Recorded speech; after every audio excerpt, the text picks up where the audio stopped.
See. Hello, everyone. This is Richard Cespedes, and I wanted to upload a live video, talking about my thoughts on why my spirit decided to be incarnated as me. And I've been thinking about it for a while, and I've kind of came up with like a little kind of like timeline and certain times of decisions and reasons why it did it. And um, I guess there'll be some problems I'll find with it, and some parts I would really agree and say that those were good reasons. And the one of the ways that I think happened, what happens is that my spirit probably spent maybe like 10 years or 100 years in heaven or something like that, and I suspect that it looked nothing like me, but it had idealisms and theories similar to to Ricky, that is me now. So a spirit makes decisions to be incarnated specifically because it agrees to like the theories of the person that it's going to inhabit, the body that's going to inhabit. And basically the way that I think what happened was that like you're there, you're in heaven, and you're with your spirit guide, and I don't know who else is there, maybe like your past family members of other um, your past lives, or wow, I don't know.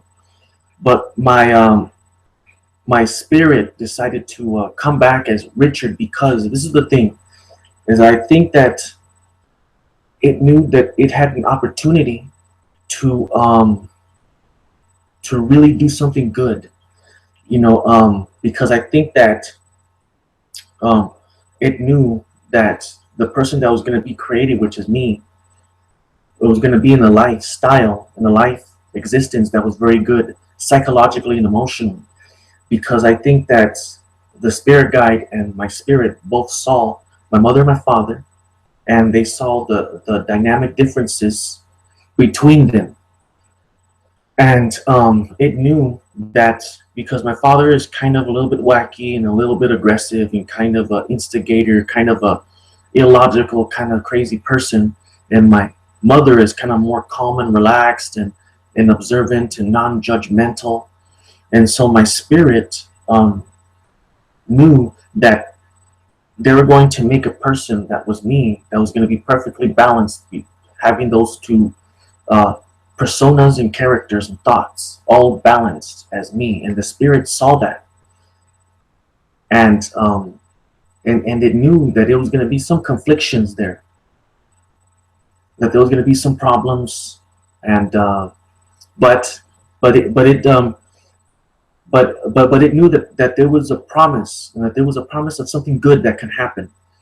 And so the spirit decided, you know what, Richard's going to be a very inspired person, very heartfelt person, very open-minded, very childlike innocence, imaginative, creative, and I want to give it a shot and like try to be this role, be this character, as mediums say, as Polivia, whatever her name is, says that we're playing a role. And so the spirit saw that, and so it said, you know what, this is a good proper balance.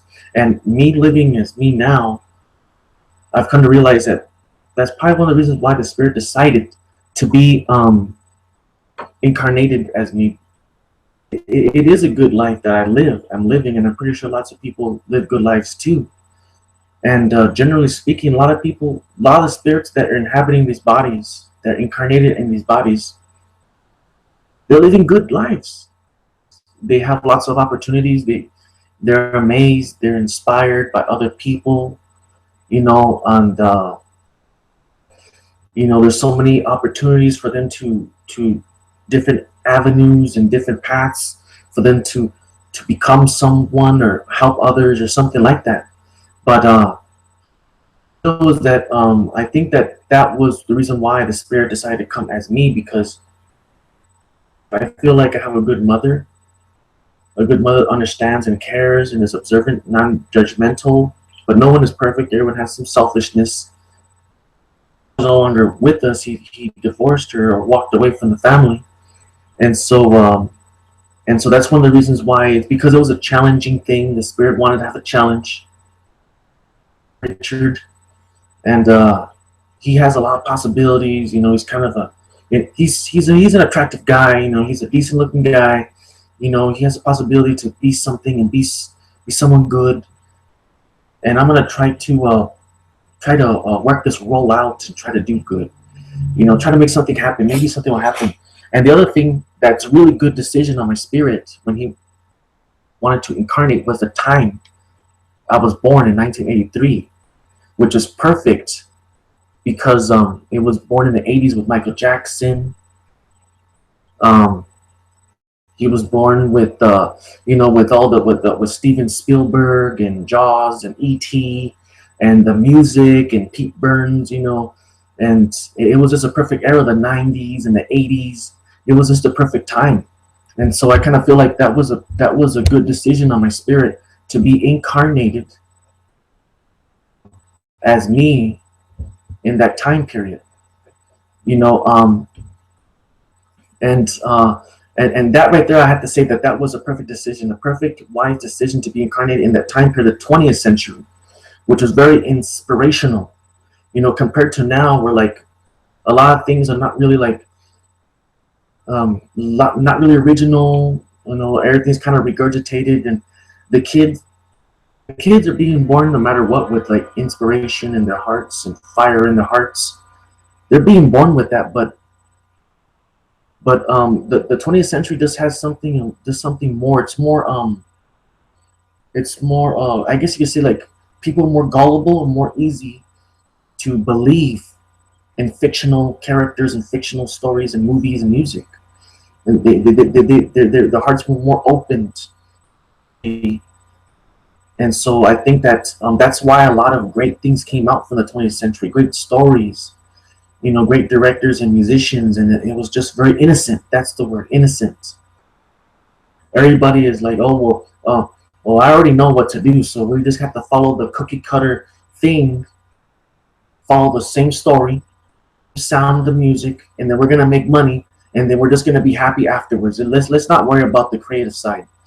But in the 20th century, you had to prove that you had a creative side. And that's why I think that being my spirit decided to be incarnated in the 80s, man. It was a perfect era, perfect time, the 80s and the 90s, perfect time. Jim Carrey was there, Super Nintendo and Pokemon reared its head there, and Pogs were around, and it was just a very innocent time. There was no internet. People weren't so easy to spew out their comments and opinions and be trolls and be mean. And that was a perfect time, and I think that my spirit made the right decision to do that. I want to also talk about like why how spirits are able also. I want to also jump into how spirits are able to like how they enter dreams and how they create dreams too. Just kind of jumping along because I want to talk about this. I want to make a video, but I'll just talk about it. When spirits enter the mind of a person, they're entering the realm of the psyche of the individual. So the spirits. The thing is, though, people don't. The mediums, when they talk about spirits and dreams, they don't talk about the details of like how it really the functions and the intricacies of how the dreams are created and how the spirits prepare to create a dream or a situation. The spirits, what happens is that in your dream, everything is staged. Everything is not, it's kind of like the spirits are kind of like performing, they're acting. And the only one that is not aware, which is the only way it could work to make the dream work, the only one that's not aware is you. It's basically like camera or being punked, like on MTV, where like they take a celebrity and they don't know, the celebrity doesn't know that everything is staged around him or her to go into a store and they try to make fools of them. But in the dream, the spirits, they create this situation where you're not aware that you're in a dream stage, and the spirits, they rehearse, they kind of rehearse a little bit about, okay, Rich is going to come into the door, and I'm going to be sitting here like this, and Rich is going to say hi, and then I'm going to get up, and we're just going to, chat a little bit. We're going to go out to the car and, cruise around a little bit. Like the spirits, they kind of have things planned. They have a script. The spirits have a script when they go into the mind. And they have it kind of planned, but at the same time it's 50-50, like it's kind of ad-libbed. It's kind of freestyled. The spirits have an idea and they create a situation, a scenario. At the same time, you, the person that's in control of the psyche, they're entering you. Control the dream 100%. But what they try to do is they try to because it depends if you're in a deep REM sleep. If you're in a deep REM sleep, they can catch you and put you in a position where you don't know that you're dreaming, until you start to wake up, so that they can give you a message in the dream, kind of have fun with you and enjoy being with you in the dream. But a lot of times the dreams are staged, and I also believe that spirits, they have other friends in heaven, and when they go into the mind, they invite other spirits to kind of be background people. They're not they're like a co-star in your dream. The star is your dead relative or dead brother or sister, and then they have co-stars or background people of friends they've met, 5 or 3 other ghosts. They're just hanging around in the background, and they also help to kind of set up the dream so that it can go efficiently a little bit, go more fluidly.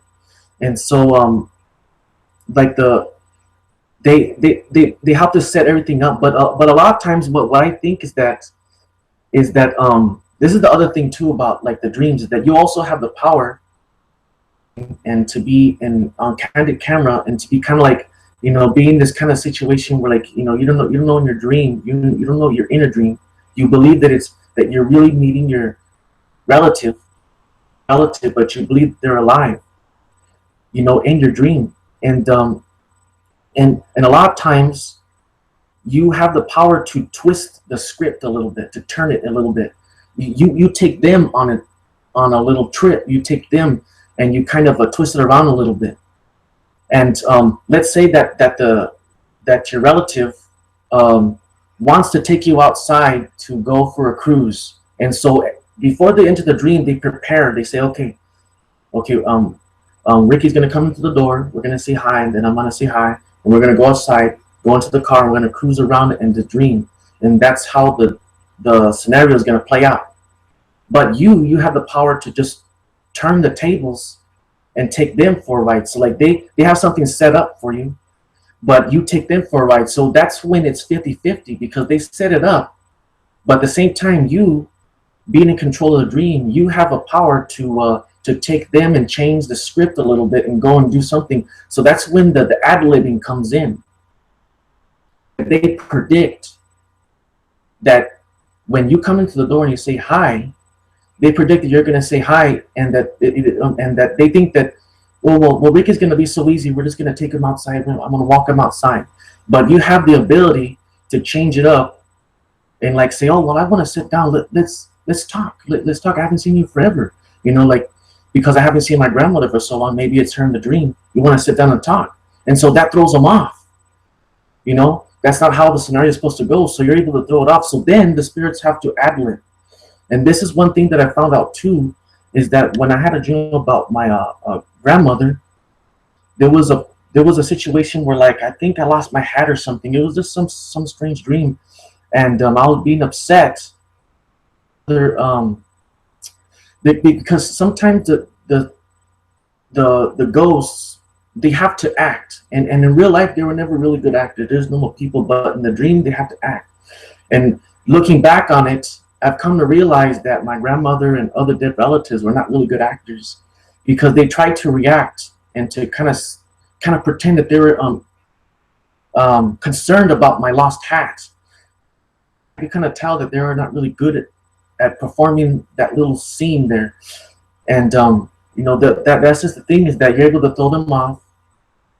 It's mostly ad-libbed. You get to throw them off. You get to, you know, twist and turn things. And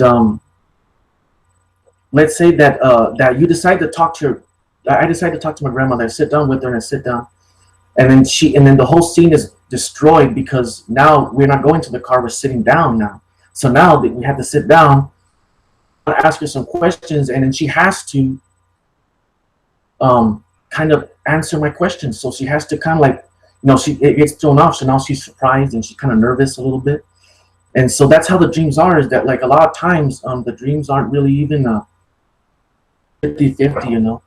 And the other thing I want to talk about too is that the spirits are also very, when, let's say there's a dream or scenario in a dream where you and your dead relative or dead mother are in, they meet you, and you guys go out to mountains or like a waterfall streaming down, and like, you know, your dead relatives are there with you, experiencing this magical scene of like waterfalls and beautiful huge waterfalls or mountains. So the dead relative is also experiencing the magic world. But like let's say you go out and you look at a waterfall or like a mountain, and they're like sitting there in awe. You and your dead relative are in awe looking at this beautiful mountain, but in their mind, you know, you don't know that you're dreaming, but in the dead relative's mind, they're like thinking, wow, that's a good prop. You know, they're kind of thinking, because they know it's all staged, but they're just there to kind of take you for a ride and to kind of talk to you and give you messages. And that's how the dreams are manifested and kind of put forth by the spirits to get help. Like if you have someone that passed away like a week or 3 days, dream like a week or 3 days after their death, usually they're not powerful enough to create a dream. They have another relative that had died many years ago help them. You know, they have other relatives or other spirits that are around come and help, tell them how to do it, but they also give them energy and power to do it, because the spirit may not know how to harness the energy to jump into your dream and then manifest this psychological, mystical, dreamlike environment situation. You know, so a lot of times the spirits, they have to have help at the beginning, but they start to build up their powers naturalistically, like water being poured into a bucket. You know, it takes time for them to kind of build up the power that they had before they were incarnated. So they're in heaven, and they kind of like talk and they discuss things, and slowly, emotionally, they start to build up their energy and their power, and then now they can enter dreams and they can move things around, talk to you and everything like that. And I want to also talk about how DMT is very related to how we as spirits, basically we're the living is spirits. We are spirits. We're just in a fleshy puppet body, but we are spirits. You know, we're powerful spirits in this kind of mechanism puppet thing. But taking DMT is basically like it helps to let you see the reality of what is beyond what you see in your reality and the living now. Like DMT opens up like your eyes to a more deeper sense of what is behind the curtain of this physical reality, the real reality, unseen. What you cannot see is real. The way I see it is that what you cannot see is more real than what you see. You know, what you see now physically is more of like a simulation. You know, it's a very complex, very intelligent simulation, this physical living reality. But the real reality is some things you cannot see, you know, behind the curtain of the stage. And taking DMT allows you to understand how the spirits can communicate, how to perceive um, the detailed intricacies of true knowledge. It allows you to open up more and to feel more and to think and to really be, because like DMT is basically bringing you back to your true form, where you're incarnated in the living body. DMT basically is like is like opening the Pandora's box of your real self and true knowledge of self. It's like taking off the paint of a car, what's under it, the real reality of the car. You know, it the and when you die, it's so it's the same thing as taking DMT. When you pass away, you know, your body starts to lift up, which is kind of like when you take DMT, you close your eyes, you feel like you're lifting up. And it's the same thing as when you're dying, when your body's lifting up from the body, when your spirit's lifting up from the body and leaving. It's the same thing as DMT. And you start to see apparitions and hallucinations. It's the same thing as taking DMT. You start to see things that you think are ridiculously impossible for them to manifest. You know, but when you pass away, it's the same interchangeable thing. Taking DMT allows you to see things that are real, and taking DMT allows you to see the real reality of who you really are and what is really happening. You know, and when you die, you're basically entering a self-manifested DMT trip, you know, without the drug.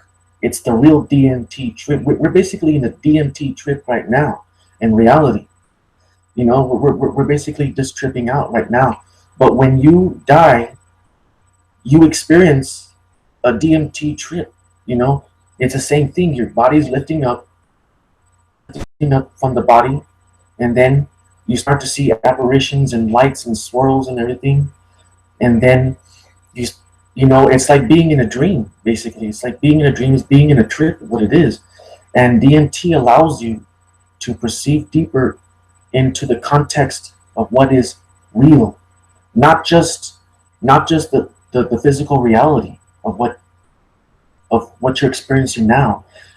You know, but this is how it is that the DMT trip, what it does, this is what's going on. This is what I thought of, is that when you take a DMT, like some drops of DMT, is that the DMT in the quantum level, and the molecules in the quantum level, is that it has such a strong effect on the physical body that it separates the spirit form from the physical. That's what DMT does. It separates the spirit form slightly at the quantum levels, the mathematical quantum levels. It separates the spiritual from the brain and body. And what that does, that's what causes you to perceive more. It's like having a curtain closed and there's a light. DMT allows you to open up that curtain and have that light beaming through. That's what a DMT trip is. This is the brain, and this is the spirit. Brain and spirit. And taking DMT allows you and see the light. And when you take DMT, it separates and opens up the curtain. It allows you to see the light that's within the very fabric of the quantum foam of space and time. You know, because I think that spiritual heaven isn't just one direction. Heaven isn't just up and up there. Heaven is in the very fabric all around us, intertwined in space and time and the quantum foam. You know, heaven is everywhere and anywhere, all at once, in all distances, and mass and energy. Heaven is here. You can touch it. It's there. But only when you die or when you take DMT safely can you open up the fabric of space and time and kind of open up the threads of the quantum foam to allow the light to beam through, to allow you to see. Because that's what DMT does, is that DMT separates the physical body at the quantum smallest level. Peep through just enough to see what is in there, you know, like to allow you to see just what's in there, just to see what's going on, you know, to see the reality, to have the lights and the real reality. You know, that's why when people die, when they go to heaven, it's like hyper reality. Everything's more sharp. The lights are more, the colors are, they pop at you. You know, they're more powerful. And you know, that's just what it is, man. Is that's like DMT. That like, I'm sorry to talk about drugs. You know, I'm sorry to talk about it. I lost a viewer right there. But the thing is though, is that you know, we're living in a time where we have to open up our eyes a little bit, and you don't have to take DMT to experience that. You can do meditation. You can take Ormus regularly. You know, be healthy. You know, you don't have to you know, take drugs or acid or nothing like that. Although they will help you to directly see the reality of what is really going on. But it's only temporary, and it's not constant, and it's not something that is an enlightening path. Taking drugs, you know, off and on damages the brain and body and all that. To experience opening the curtain and seeing that without taking drugs, the reality of what's behind everything that's happening in this simulation, this world, you have to be able to take an enlightened path to be consciously healthy, to eat healthier foods, to meditate, to sleep right, to also gain wisdom from others, talking to people, showing kindness, being respectful to others. You know, that take it's more slower.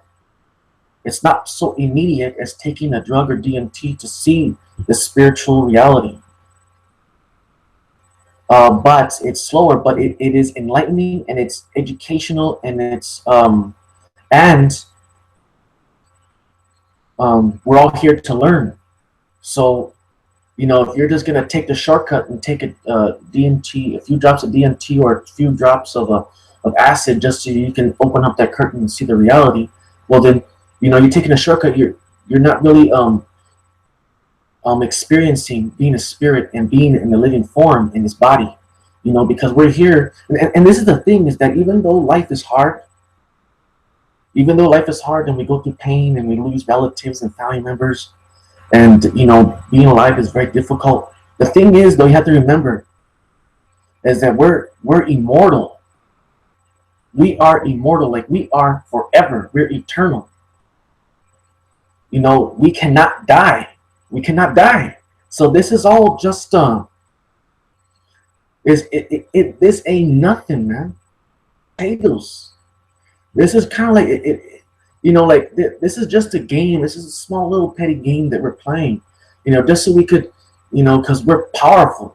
In reality, everyone on earth, all animals and people, every damn person on earth is a damn god. You know, and this huge, vast universe that's infinitely huge, we're just experiencing, living normal lives. You know, having to, you know, wake up every day and shave, cut your hair, you know, dress up, go to work, you know, socialize, you know, get education. You know, this is all just a game. So even though we have trouble, like being, you know, there's so many people out there that, when like rock climbers being, stuck on falling off of rocks, or like a person losing a leg to a shark, arm or leg, or a person losing a child to abuse or to neglect, or being kidnapped and raped or whatever. Like, we go through all this torment of being alive and all this pain. But the thing is, though, is that people that we lost are still alive, and no matter how much pain we go through, body parts we lose in this form, when we ultimately die, we're gonna be whole again, and we're gonna be, like we're eternal. We cannot die. So this is all just like a big game. This is why it's cruel to think that, why are we here? Why are we experiencing all this? I mean, this is, you see blood and guts. You see dead animals and you feel sorrow and pain. You see a lot of torment on TV. But the thing is, though, is that it's all, the spirits have been here and have been doing this for billions of years, playing this game of dying, going up to heaven, coming back down incarnated, living 80 or 70 years, dying, being incarnated, a different person, up and down in a circle, doing this thing. And why do we do it? Why do we do it? Because we can't die. We are eternal. We cannot die. The moment you go through, no matter if you lose a whole dam, you lose your legs or half your body, when you die, you're okay. Everything's all right. Hey, how you doing, buddy? You lost your friend Joe last year. Then you die the next year, and you see him there again, and you're in a better place. You see your old grandmother. You see, your dogs and your cats. Everybody's all up there dancing and singing, and everything's all right. And that's why we do it, because it's all just a game. It's all just experience, a dramatic role to play. It's just fun. It's not fun per se, but since we cannot die, fear. We have nothing to fear, man. Because just in the fabric of space and time, right there, right here, we could just, your family members are looking in on you, and they're kind of like, looking at what you're doing, how you're playing your role, and they know everything's okay. And so I wanted to end I wanted to talk about this video and just end it a little bit. End it right now. But I just want to talk about that. I'm sorry I jump a lot. This is my first time talking about spirituality on live. But I think I got a few things off my chest that I want to talk about, but there's still more. A heck of a lot more. And thank you guys. Thank you, 3 viewers, for watching. Hope you guys enjoyed it. And I'll do this again next time. And I really enjoyed talking about it because I really do believe in spirituality. It is real. One day science is going to prove that it's real. And thing that the corrupt people of the world there's nothing they can do, because even they're gods. And so everybody's going to realize it's just all one big game. And everyone is just, everything's going to get better in the future. Everything's going to get better. It's all just one game. And everyone's going to be like, oh, well, everything's going to be fine. But this is Ricky Cespedes. Thank you guys for watching. God bless.